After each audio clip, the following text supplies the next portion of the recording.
Hi, ನಾನು Sudeep from tech Kannada. ಗಮನಿಸ್ತಾ ಇದ್ರೆ ಇವತ್ತು ನನ್ನ ಮುಂದೆ flagship killer Realme GT smartphone ಇರುವಂಥದ್ದು.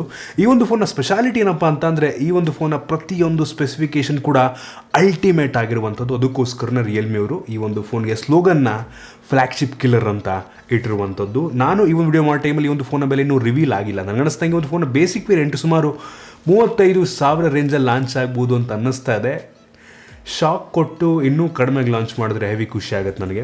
ಈ ಒಂದು ಪ್ರೈಸ್ ರೇಂಜಲ್ಲಿ ಈ ಒಂದು ಫೋನ ಪರ್ಚೇಸ್ ಮಾಡ್ಬೋದಾ, ಏನು ಚೆನ್ನಾಗಿದೆ ಅನ್ಬಾಕ್ಸ್ ಮಾಡ್ತಾ ಇದ್ದೀನಿ, ಫಸ್ಟ್ ಇಂಪ್ರೆಷನ್ ಕೊಡ್ತಾ ಇದ್ದೀನಿ. ಅದಕ್ಕಿಂತ ಮುಂಚೆ ನೀವು ನಮ್ಮ ಟೆಕ್ ಕನ್ನಡ ಯೂಟ್ಯೂಬ್ನ ಸಬ್ಸ್ಕ್ರೈಬ್ ಮಾಡ್ಕೊಂಡಿಲ್ಲ ಅಂದರೆ ಇಲ್ಲಿ ಸಬ್ಸ್ಕ್ರೈಬ್ ಮಾಡ್ಕೊಳ್ಳೋದು ಬೆಲ್ ಐಕನ್ ಕೂಡ ಕ್ಲಿಕ್ ಮಾಡ್ಬೋದು. ಮೊದಲನೇದಾಗಿ ಈ ಒಂದು ಫೋನನ್ನು ಅನ್ಬಾಕ್ಸ್ ಮಾಡೋ ಗಮನಿಸ್ತಾ ಇದ್ರೆ, ಈ ಒಂದು ಫೋನ್ನ ಬಾಕ್ಸ್ ನಿಮಗೆ ಈ ರೀತಿ ನೋಡೋ ಸಿಗ್ತಾ ಇರುವಂಥದ್ದು.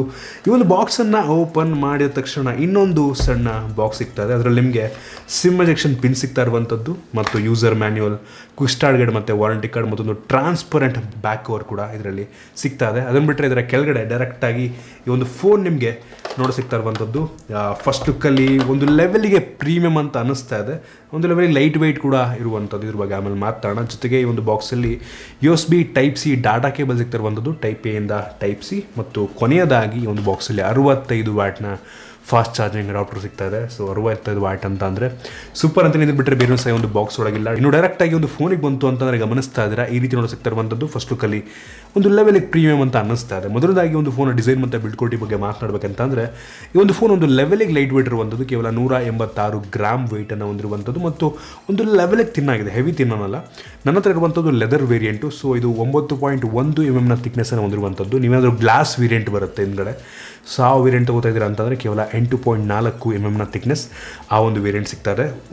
ಲುಕ್ ವೈಸ್ ಅಂತೂ ಪರವಾಗಿಲ್ಲ ಅಂತೀನಿ ಗುರು, ನಾನು ಹೆವಿ ಇಂಪ್ರೆಸಿವ್ ಅನ್ನಲ್ಲ. ಏನಕ್ಕೂ ಗೊತ್ತಿಲ್ಲ ನನಗೆ, ಆಯಿತಾ.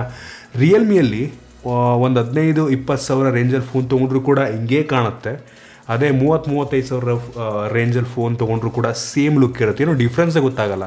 ಇದು ಹೆವಿ ಪ್ರೀಮಿಯಮ್ ಅಂತ, ಹೌದು ಪ್ರೀಮಿಯಮ್ ಫೋನ್ ಏನು, ಬಟ್ ನೋಡಿದವರಿಗೆ ಜನಗಳಿಗೆ ಒಂದು ರೀತಿ ರಿಯಲ್ಮಿ ಕಡಿಮೆ ದುಡ್ಡಿನ ಫೋನ್ ಅಂತ ಅನಿಸುತ್ತೆ. ಸೊ ಅದೊಂದು ಬೇಜಾರಾಗುತ್ತೆ ನನಗೆ. ಸ್ವಲ್ಪ ಡಿಫ್ರೆಂಟಾಗಿ ಡಿಸೈನ್ ಮಾಡಬೇಕು ಈ ಒಂದು ಪ್ರೀಮಿಯಮ್ ಫೋನ್ಗಳಿಗೆ. 30,000 ರೂಪಾಯಿ ಮೇಲಿನ ದುಡ್ಡನ್ನು ಕೊಡ್ತಾ ಇದ್ದೀವಿ ಅಂತಂದರೆ ರಿಯಲ್ಮಿ ಅವರು ಇನ್ನೂ ಹೆವಿ ಲುಕ್ ವೈಸ್ ಒಂದು ಇನ್ನೂ ಕ್ರೇಜಿಯಾಗಿ ಮಾಡಿದ್ರೆ ಸಕ್ಕತ್ತಾಗಿರುತ್ತೆ ಅಂತ ಅನಿಸುತ್ತೆ. ಫ್ರಂಟಲ್ಲಿರುವಂಥದ್ದು ಗ್ಲಾಸು ಅಷ್ಟು ಈಸಿಯಾಗಿ ಸ್ಕ್ರ್ಯಾಚ್ ಆಗೋದಿಲ್ಲ, ಆಯಿತಾ. ಮೇಲ್ಗಡೆ ಸ್ಕ್ರೀನ್ ಗಾರ್ಡನ್ನು ಅವರೇ ಹಾಕಿದ್ದಾರೆ. ಬೆಸಲ್ ಆಲ್ಮೋಸ್ಟ್ ಎಲ್ಲ ಕಡೆ ಕಡಿಮೆ ಇದೆ, ಬಾಟಮಲ್ಲಿ ಕೂಡ ಒಂದು ಲೆವೆಲಿಗೆ ಬೆಸಲ್ ಕಡಿಮೆ ಇರುವಂಥದ್ದು ಮತ್ತು ಪಂಚೋಲ್ ಕ್ಯಾಮ್ರಾ ನಿಮಗೆ ಫ್ರಂಟಲ್ಲಿ ಸಿಗ್ತದೆ. ಫ್ರಂಟಲ್ಲಿ ಒಂದು ನಾರ್ಮಲ್ ಲುಕಿಂಗ್ ಫೋನ್, ಆಯಿತಾ. ಇನ್ನೊಂದಕ್ಕೆ ಬಂತು ಅಂತ ಅಂದರೆ, ನಿಮಗೆ ಹಿಂದ್ಗಡೆ ನನಗೆ ಕಳಿಸಿರುವಂಥ ಫೋನ್ ಅದು ಲೆದರ್ ಬ್ಯಾಕು, ಹಳದಿ ಬಣ್ಣದ leather back, dual tone finish. ಮಡಿದಿರುವಂಥದ್ದು ಆ್ಯಕ್ಚುಲಿ ಒಂದು ಸಣ್ಣದು ಲೈನ್ ಬಂದಿದೆ ನೋಡಿ, ಕ್ಯಾಮ್ರಾ ಕೆಳಗಡೆ ಲೈನು ಕಪ್ಪು ಬಣ್ಣದ್ದು. ಅದು ಆ್ಯಕ್ಚುಲಿ ಪ್ಲಾಸ್ಟಿಕ್ ಅಂತ ನನಗೆ ಅನ್ನಿಸ್ತಾ ಇರುವಂಥದ್ದು. ನಾನು ಸ್ವಲ್ಪ ಹಂಗೆ ಚಾಕುಲಿಂಗ್ ಮಾಡಿದ್ರೆ ಸ್ಕ್ರ್ಯಾಚ್ ಆಯಿತು. ಸೊ ನನಗನ್ನಿಸ್ದಂಗೆ ಅದು ಪ್ಲಾಸ್ಟಿಕ್ ಬ್ಯಾಕ್ ಇರಬಹುದು ಈ ಲೈನು ಅಂತ ಅನ್ನಿಸ್ತಾ ಇದೆ. ಗ್ಲಾಸ್ ಬ್ಯಾಕಿಂದು ಕೂಡ ಫೋನ್ ಬರುತ್ತೆ, ಅದು ತೊಗೊಂಡ್ರೆ ಚೆನ್ನಾಗಿರುತ್ತೆ ಇನ್ನು ಅಂತ ಅನ್ಸುತ್ತೆ. ಬಟ್ ಈ ಎಲ್ಲೋ ಹಳದಿ ಬಣ್ಣದ್ದು ಒಂಥರ ಲುಕ್ಕೇ ತುಂಬ ಡಿಫ್ರೆಂಟ್ ಆಗಿದೆ. ಕೆಲವು ಜನಕ್ಕೆ ಅದು ಇಷ್ಟ ಆಗ್ಬೋದೇನು. ಹಿಂದ್ಗಡೆ ಒಂದು ಲೆವೆಲಿಗೆ ಈ ಲೆದರಲ್ಲಿ ತುಂಬ ಗ್ರಿಪ್ಪಾಗಿ ಕೂತ್ಕೊಳ್ಳುತ್ತೆ ಮತ್ತು ಸ್ಮಡ್ಜಸ್ ಆಗಲ್ಲ, ಅದೊಂದು ಅಡ್ವಾಂಟೇಜ್ ಅನ್ನಿಸ್ತು ನನಗೆ. ಇನ್ನು ಈ ಒಂದು ಫೋನ್ ಹಿಂದ್ಗಡೆ ನಿಮಗೆ ಟ್ರಿಪಲ್ ಕ್ಯಾಮ್ರಾ ಸೆಟಪ್ ಸಿಗ್ತಾ ಇರುವಂಥದ್ದು ಮತ್ತು ಡ್ಯೂಲ್ LED ಫ್ಲ್ಯಾಶ್ ಇರುವಂಥದ್ದು. ಹಿಂದ್ಗಡೆ ಯಾವುದೇ ಫಿಂಗರ್ ಪ್ರಿಂಟ್ ಸೆನ್ಸರ್ ಸಿಗ್ತಾಯಿಲ್ಲ. ಸೊ ನಮಗೆ ಗೊತ್ತಾಗ್ತಿರುವಂಥದ್ದು ಈ ಒಂದು ಫೋನಲ್ಲಿ ಇನ್ ಡಿಸ್ಪ್ಲೇ ಫಿಂಗರ್ ಪ್ರಿಂಟ್ ಸೆನ್ಸರ್ ಇದೆ ಅಂತ. ಇನ್ನು ಈ ಒಂದು ಫೋನಲ್ಲಿ USB Type-C ಪೋರ್ಟ್ ಇದೆ ಮತ್ತು 3.5 ಹೆಡ್ಫೋನ್ ಜಾಕ್ಸ್ ಇರುವಂಥದ್ದು ಮತ್ತು ಯಾವುದೇ ಡೆಡಿಕೇಟೆಡ್ SD ಕಾರ್ಡ್ ಸ್ಲಾಟ್ ನಿಮಗೆ ಒಂದು ಫೋನಲ್ಲಿ ಸಿಗ್ತಲ್ಲ. 2 ಸಿಮ್ಮು ನೀವು ಹಾಕೊಬೋದು ಮತ್ತು ಇದರಲ್ಲಿ ಸ್ಟೀರಿಯೋ ಸ್ಪೀಕರ್ ಕೂಡ ಇದೆ, ಸೂಪರ್ ಅಂತೀನಿ. ಮತ್ತು ಈ ಒಂದು ಫೋನಲ್ಲಿರುವಂಥ ಫ್ರೇಮ್ ಪ್ಲಾಸ್ಟಿಕ್ ಫ್ರೇಮ್ ಆಗಿರುವಂಥದ್ದು. ಓವರಾಲ್ ಡಿಸೈನ್ ಮತ್ತು ಬಿಲ್ಡ್ ಕ್ವಾಲಿಟಿ ನಾನು ಆಗ್ಲಿಡ್ದಂಗೆ ಪರವಾಗಿಲ್ಲ ಅಂತೀನಿ.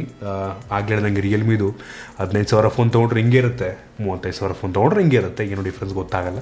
ಅದೊಂದು ಬೇಜಾರಾಯ್ತು ನನಗೆ. ಇನ್ನು ಡಿಸ್ಪ್ಲೇ ಬಗ್ಗೆ ಮಾತನಾಡಬೇಕಂತಂದರೆ, ಒಂದು ಫೋನಲ್ಲಿ 6.43 ಇಂಚಿನ ಫುಲ್ HD+ ರೆಸಲ್ಯೂಷನ್ ಹೊಂದಿರುವಂಥ AMOLED ಡಿಸ್ಪ್ಲೇ ಇರುವಂಥದ್ದು.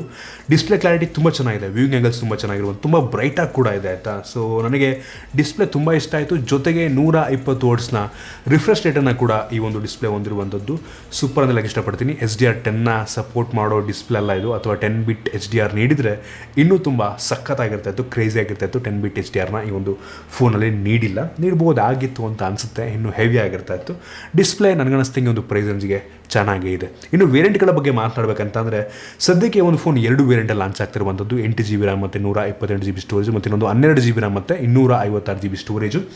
ಇದರಲ್ಲಿರುವಂಥ ರ್ಯಾಮ್ ಬಂದುಬಿಟ್ಟು LPDDR5X ರ್ಯಾಮ್, ಆಯಿತಾ.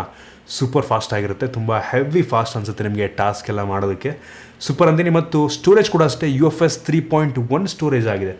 ಸೊ ಕ್ರೇಜಿ ಅಂತ ಲೈಕ್ ಇಷ್ಟಪಡ್ತೀನಿ. ಇದು ಕೂಡ ಅಷ್ಟೇ ರೀಡು ರೈಟ್ ಎಲ್ಲ ತುಂಬ ಫಾಸ್ಟ್ ಆಗಿರುತ್ತೆ, ಅದನ್ನು ಕೂಡ ತೋರಿಸ್ತಾ ಇದ್ದೀನಿ ನಿಮಗೆ. ಮತ್ತು ಇನ್ನೊಂದು ಅಂತಂದರೆ ನೀವು ರ್ಯಾಮನ್ನು ಎಕ್ಸ್ಟೆಂಡ್ ಕೂಡ ಮಾಡ್ಬೋದು, ಸುಮಾರು 7GB ತನಕ ರ್ಯಾಮನ್ನು ಎಕ್ಸ್ಟೆಂಡ್ ಮಾಡ್ಬೋದು. ಅವಶ್ಯಕತೆ ಏನಿಲ್ಲ ನನಗೆ ಅನ್ನಿಸ್ದಂಗೆ, ಒಟ್ಟಿಗೆ ಆ ಒಂದು ಫೀಚರ್ನ ನೀಡಿದ್ದಾರೆ.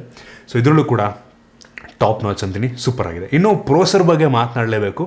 ಈ ಒಂದು ಫೋನಲ್ಲಿ ಸದ್ಯದ ಅತಿ ಪವರ್ಫುಲ್ ಆಗಿರುವಂಥ ಸ್ನ್ಯಾಪ್ಡ್ರ್ಯಾಗನ್ ಪ್ರೋಸೆಸರ್, ಸ್ನ್ಯಾಪ್ಡ್ರ್ಯಾಗನ್ 888 ಇರುವಂಥದ್ದು. ಇದ್ರ ಬಗ್ಗೆ ಎರಡನೇ ಮಾತೇ ಆಡೋಂಗಿಲ್ಲ ಗುರು. ಪ್ರತಿಯೊಂದು ಗೇಮನ್ನು, ಪ್ರತಿಯೊಂದು ಅಪ್ಲಿಕೇಶನ್ನ ಹೆಂಗೆ ಬೇಕಾದ್ರೂ ಯೂಸ್ ಮಾಡ್ಕೊಂಡು, ಇದಕ್ಕಿಂತ ಪವರ್ಫುಲ್ ಆಗಿರುವಂಥ ಪ್ರೋಸೆಸರ್ ಸ್ನ್ಯಾಪ್ಡ್ರ್ಯಾಗನಲ್ಲಿ ಸದ್ಯಕ್ಕಂತೂ ಇಲ್ಲ. ಸೊ ಇನ್ನೇನು ಮಾತಾಡ್ತೀರಾ, ಹೆವಿ ಪವರ್ಫುಲ್ ಆಗಿರುವಂಥ ಪ್ರೋಸೆಸರ್, ತಲೆನೇ ಕೆಡಿಸ್ಕೊಂಬಿಡಿ. ಇನ್ನು ಕ್ಯಾಮ್ರಾ ಬಗ್ಗೆ ಮಾತನಾಡಬೇಕಂತಂದರೆ ಒಂದು ಫೋನಲ್ಲಿ ರೇರಲ್ಲಿ ಟ್ರಿಪಲ್ ಕ್ಯಾಮ್ರಾ ಇರುವಂಥದ್ದು. ಇದರಲ್ಲಿ ಮೇನ್ ಸೆನ್ಸರ್ ಬಂದ್ಬಿಟ್ಟು 64 ಮೆಗಾಪಿಕ್ಸೆಲ್ನ ಮೇನ್ ಸೆನ್ಸರ್. ಇದು Sony sensor, Sony IMX682 sensor ಆಯಿತಾ. ಸೊ ಇದು ತೆಗೆಯುವಂಥ ಫೋಟೋ ನನಗೆ ಒಂದು ಲೆವೆಲ್ಗೆ ಇಷ್ಟ ಆಯಿತು. ಆ ಫೋಟೋ ಸ್ವಲ್ಪ ತೋರಿಸ್ತಾ ಇದ್ದೀನಿ. 1.8 ಅಪರ್ಚರು, ಲೋ ಲೈಟರ್ ಕೂಡ ಒಂದು ಡೀಸೆಂಟ್ ಫೋಟೋನ ಈ ಒಂದು ಕ್ಯಾಮ್ರಾ ಪ್ರೊಡ್ಯೂಸ್ ಮಾಡುತ್ತೆ, ಪರವಾಗಿಲ್ಲ ಅಂತೀನಿ. ಮತ್ತು ಇನ್ನೊಂದು 8 ಮೆಗಾಪಿಕ್ಸೆಲ್ ಒಂದು ಅಲ್ಟ್ರಾ ವೈಡ್ ಆ್ಯಂಗಲ್ ಲೆನ್ಸ್ ಇದೆ. ಇದು ತುಂಬ ವೈಡ್ ಆಗಿದೆ ಮತ್ತು ಕ್ಲಾರಿಟಿ ಕೂಡ ಒಂದು ಲೆವೆಲಿಗೆ ನನಗೆ ಇಷ್ಟ ಆಯಿತು. ಆ ಸಂಬಸ್ನ ಕೂಡ ತೋರಿಸ್ತಾ ಇದ್ದೀನಿ. ಮತ್ತು ಇನ್ನೊಂದು 2 ಮೆಗಾಪಿಕ್ಸೆಲ್ ಮ್ಯಾಕ್ರೋ ಲೆನ್ಸನ್ನು ಕೊಟ್ಟಿದ್ದಾರೆ. ಸೊ ಸುಮ್ಮನೆ ಮಾಡೋಕ್ಕೆ ಕೆಲಸಿಲ್ಲ ಅವರಿಗೆ. ಸೊ ರೇರ್ ಕ್ಯಾಮ್ರಾ ಕ್ವಾಲಿಟಿ ನನಗೆ ಒಂದು ಲೆವೆಲಿಗೆ ಇಷ್ಟ ಆಯಿತು. ಹೆವಿ ಇಂಪ್ರೆಸಿವ್ ಅಲ್ಲ, ಇಷ್ಟ ಆಯಿತು. ಆ ಸ್ಯಾಂಪಲ್ಸ್ ತೋರಿಸ್ತಾ ಇದ್ದೀನಿ ಆಯಿತಾ, ಒಂದು ಲೆವೆಲಿಗೆ ಪರವಾಗಿಲ್ಲ ಅನ್ನಿಸ್ತು ನನಗೆ. ಇನ್ನು ಫ್ರಂಟ್ ಕ್ಯಾಮ್ರಾ ಬಂತು ಅಂತಂದರೆ 16 ಮೆಗಾಪಿಕ್ಸೆಲ್ನ ಫ್ರಂಟ್ ಕ್ಯಾಮ್ರಾ, ಇದು ಕೂಡ ಒಂದು ಲೆವೆಲಿಗೆ ಚೆನ್ನಾಗಿದೆ ಅಂತ ಅನ್ನಿಸ್ತು. ಆ ಫೋಟೋ ಸಂಪಲ್ಸ್ನು ಕೂಡ ತೋರಿಸ್ತಾ ಇದೆ, ನೀವೇ ನೋಡ್ಬಿಟ್ಟು ಜಡ್ಜ್ ಮಾಡ್ಬೋದು.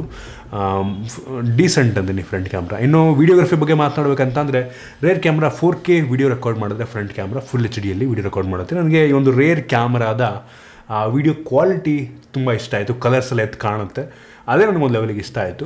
ಮತ್ತು ಸ್ಟೆಬಿಲೈಸೇಷನ್ ಕೂಡ ನೀವು ಆನ್ ಮಾಡ್ಬೋದು. ವಿಡಿಯೋ ತೆಗಿಬೇಕಾದ್ರೆ ಆನ್ ಮಾಡಿದ್ವಿ ಅಂತಾರೆ ಕ್ರಾಪ್ ಮಾಡುತ್ತೆ ತುಂಬ ಜಾಸ್ತಿ ವೀಡಿಯೋನ, ಬಟ್ ಸ್ಟೆಬಿಲೈಸ್ ಮಾಡೋದು ಚೆನ್ನಾಗಿ. ಇನ್ನು ಫ್ರಂಟ್ ಕ್ಯಾಮ್ರಾದ ವಿಡಿಯೋ ಕ್ವಾಲಿಟಿ ಓಕೆ ಅಂತೀನಿ, ಪರವಾಗಿಲ್ಲ ಒಂದು ಲೆವೆಲ್ಗೆ. ಓವರಾಲ್ ಕ್ಯಾಮ್ರಾ ನನಗೆ ಡೀಸೆಂಟ್ ಅನ್ನಿಸ್ತು, ಇನ್ನೂ ಇಂಪ್ರೂವ್ ಆಗಬಹುದು ಅಂತ ಅನ್ಕೋತೀನಿ. ಸೆನ್ಸರ್ ಇನ್ನೂ ಒಳ್ಳೆ ಸೆನ್ಸರ್ ನೀಡ್ಬೋದಾಗಿತ್ತು ಅನ್ಕೋತೀನಿ.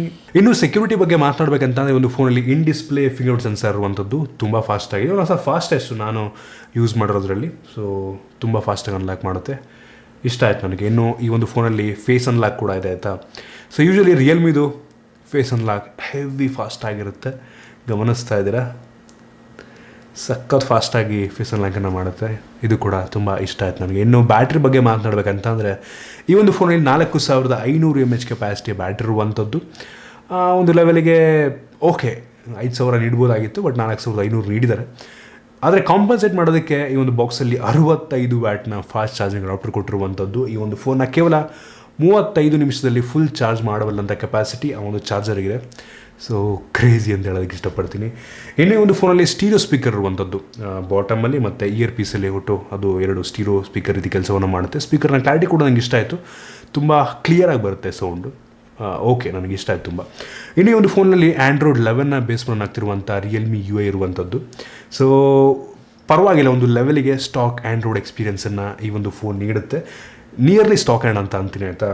ಅಂತ ಅಷ್ಟೊಂದು ಬೇಡದಿರೋಂಥ ಅಪ್ಲಿಕೇಶನ್ ಇಲ್ಲ, ಇದಾವೆ ಕೆಲವೊಂದು, ಅದನ್ನು ಬೇಕಾದ್ರೆ ನೀವು ಅನ್ಇನ್ಸ್ಟಾಲ್ ಮಾಡ್ಕೊಬೋದು, ಏನು ತೊಂದರೆ ಇಲ್ಲ. ಬಟ್ ನನಗೆ ಎಲ್ಲೂ ಕೂಡ ಲ್ಯಾಗಿ ಅಂತ ಅನ್ನಿಸ್ತಿಲ್ಲ. ತುಂಬ ಸ್ಮೂತಾಗಿ ಒಂದು ರಿಯಲ್ಮಿ UI 2 ಕೆಲಸವನ್ನು ಮಾಡುತ್ತೆ. ಜೊತೆಗೆ 120 ಹರ್ಟ್ಸ್ನ ರಿಫ್ರೆಶ್ ರೇಟು, ಒಳ್ಳೆ ಪ್ರೋಸೆಸರು, ಸ್ಟೋರೇಜ್ ಎಲ್ಲ ತುಂಬ ಸಖತ್ತಾಗಿದೆ. ಅದೆಲ್ಲ ಕಂಬೈನ್ ಆಗಿ ಸಖತ್ತಾಗಿ ಒಂದು ಪರ್ಫಾರ್ಮೆನ್ಸನ್ನು UI ನೀಡುತ್ತೆ.